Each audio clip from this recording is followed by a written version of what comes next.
Retreat pricing isn't hard because you're afraid of what to charge. It's hard because retreats have costs that most people don't factor in. In this video, I'm going to show you how to price your retreat based on real delivery, real workload, and the type of support that you need for it. If your retreat has ever felt heavier when pricing any other part of your business, there's a reason for that, and it has nothing to do with confidence or courage. A retreat isn't just an offer. It's an experience that you're responsible for from start to finish. You're thinking about how people will feel when they arrive, how supported they'll feel throughout the day, and how the space can work to help with that transformation that you're guiding. So when it comes time to trying to price it, that number can feel emotionally loaded. If you've ever found yourself trying to find that balance between fairness and sustainability, wanting your retreat to feel supportive for your guests but also for you, that tension is real. The issue is trying to set a price without a structure that explains the numbers that's meant to be covered. And this is where many pricing decisions start to wobble. You might look at what others are charging. You might ask yourself what feels reasonable. You might find yourself choosing a number that feels emotionally acceptable and just hoping that it holds. If you've ever raised and lowered your price and still felt unsure, your instincts aren't off. And it's because you're only setting the price with only part of the information. Pricing feels unstable when it's built off of emotions, comparison, and pressure instead of what it actually takes to run that event. This isn't about charging more, it's about charging accurately. A grounded price has a few non-negotiable items, and once you see them, the fog begins to clear. Everything begins with the true cost of delivery. That means we're talking about the venue, the food, materials, service charges, and fees that are attached to them. Not just base quotes, but the real totals that show up when everything is finalized. If your last price felt like it should have worked, but it didn't, this is usually where that gap begins. And it's not because you ignored those costs, it's because some of them you weren't aware of to begin with. Next is support. Support is part of the financial structure and not just an extra add-on. Prep help, on-site assistance, coordination and troubleshooting when something shifts.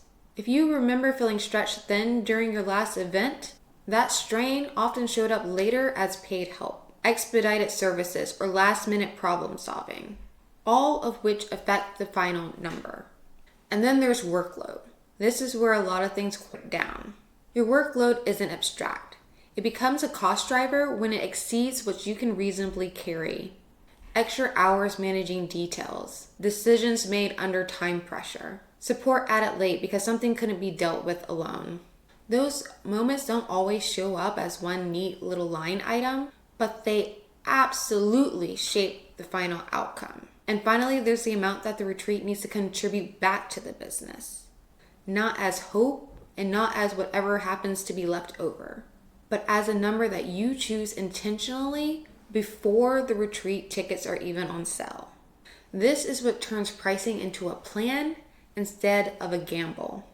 Once you see pricing this way, the delivery, the workload, the support, and the amount that the retreat needs to contribute, finally something starts to click. The number itself wasn't the problem, but trying to price something without seeing all the pieces that go into it was. If you're planning on hosting a retreat this year, or you've held one recently and you still want to feel grounded in your pricing, then you'll find exactly that in my free Event Systems ROI audit.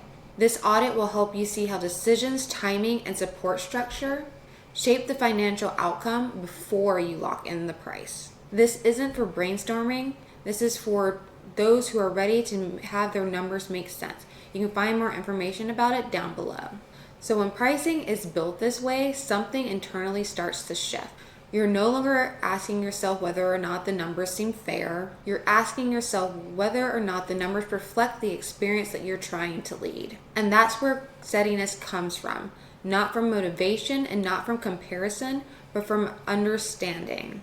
And once your pricing is grounded, it's something that you can repeat over and over again instead of starting from scratch each and every time.